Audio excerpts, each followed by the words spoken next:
गंजाम जिला घुमुस्तुर बनखंड सौजन्यर बेलगुंठा विज्ञान स्नातक महाविद्यालय ठारे 75तम वन महोत्सव पालित हो जाइछि।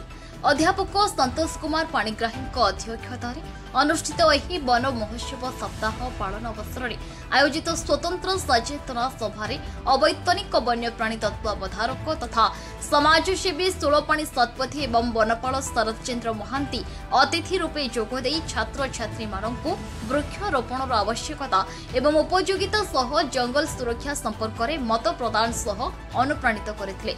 कार्यक्रम में अध्यापक अशोक कुमार स्वाई, अजय कुमार विश्वाल, विश्वरंजन स्वाई, रंजित कुमार सामल, सांबादिक शिवराम चौधरी प्रमुख मंचासीन रही अंशग्रहण करथिबा शिक्षार्थी अनियमित जलवायु प्रवाह, मात्राधिक उत्ताप वृद्धि, निम्नगामी जलस्तर भरणा पाई सुस्थ सबुज बनानी सृष्टिर अवतारणा करथिले। कॉलेजर जातीय सेवा योजना कार्यक्रम अधिकारी अध्यापक सपन कुमार प्रधान एवं युव Red Cross counsellor doctor Prafulla Kumar Jena कार्यक्रम को परिचालना करथिले। कार्यक्रम अवसर में अनुष्ठान छात्र छात्री अध्यापक एवं कर्मचारी पक्षर सामूहिक वृक्षरोपण करा जायतिला। कार्यक्रम में स्थानीय वनरक्षी जंगल सुरक्षा स्क्वाड उपस्थित रही कार्यक्रम परिचालना करथिले।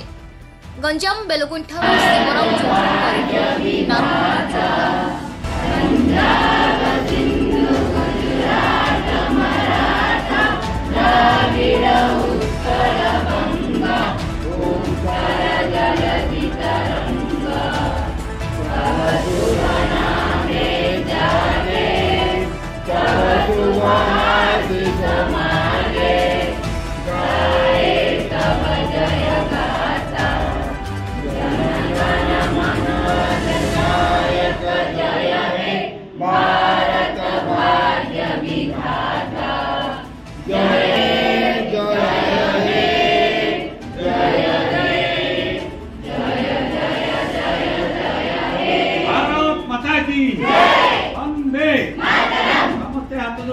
वंदे उत्कल जननी, वंदे उत्कल जननी, वंदे उत्कल जननी,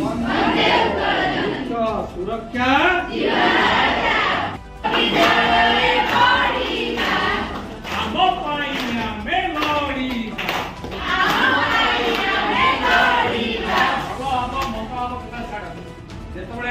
समस्त को अवस्था करा साड़ी